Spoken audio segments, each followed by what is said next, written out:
সেদিন ধ্যান করিতে হবে না, যজ্ঞ করিতে হবে না, এবং অর্চনাও করিতে হবে না।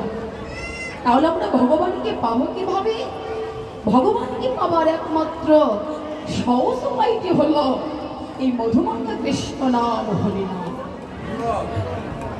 কেননা এই জগতে যেদিন আমরা মহামায়া সুন্দর পৃথিবী ছেড়ে বিদায় নিয়ে চলে যাব, যেদিন পড়ে থাকবে আমাদের সোনার সংসার, যেদিন পড়ে থাকবে স্ত্রীপুত্র পরিবার, টাকা পয়সা ধন রত্ন ঐশ্বর্য, সেদিন কিছুই সঙ্গে যাবে না বাবা। আবার আবার করে বসে রইলাম, সংসারের জন্য অনেক পরিশ্রম করলাম, কিন্তু যতদিন দিতে পারবে ততদিন সংসার আপনাকে ভালোবাসবে। যাবতীয় জগতের ভালোবাসা হলো স্বার্থের ভালোবাসা।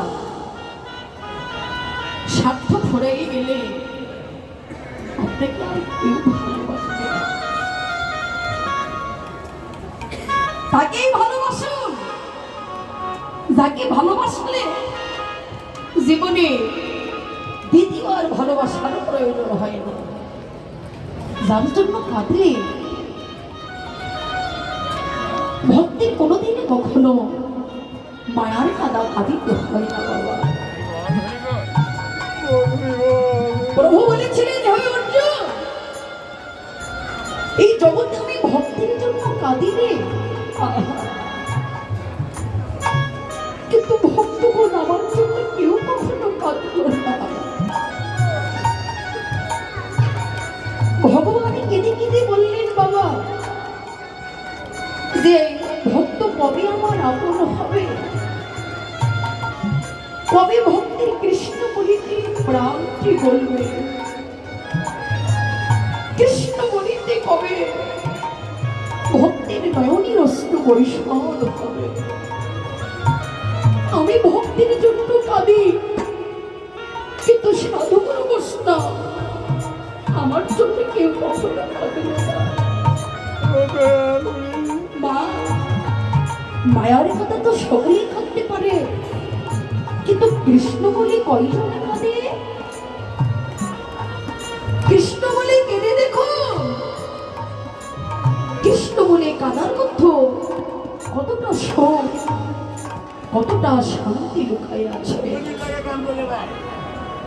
তাই তো শ্রীমান চৈতন্য মহাপ্রভু বললেন, ওই পরীর গানগুলো শিখতে তোমরা সময় থাকতেই কৃষ্ণ বলে কাঁদো, সময় থাকতে ভক্ত সঙ্গ করো, সাধু সঙ্গ করো, সাধুগুরু বৈষ্ণবে চরণের ধুলায় করে বরাবরই। কেন জানো? যদি এই মহামায়া সুন্দর পৃথিবী ছেড়ে বিদায় নিয়ে চলে যাবে, এই ভক্তগণ, সেদিন তোমাদের সঙ্গের সাথে কেউ হবে না, একমাত্র সঙ্গে যাবে এই মধুর কৃষ্ণ নামে যাবে।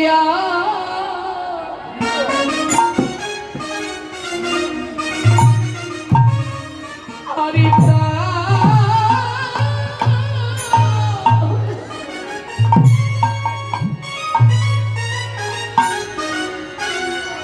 সেদিনই কাজে যাবে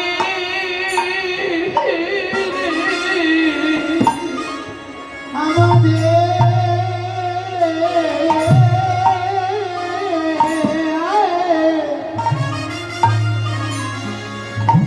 একমাত্র কৃষ্ণ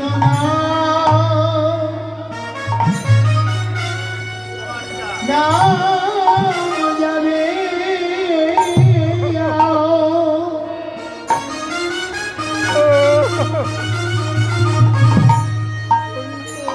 Yeah.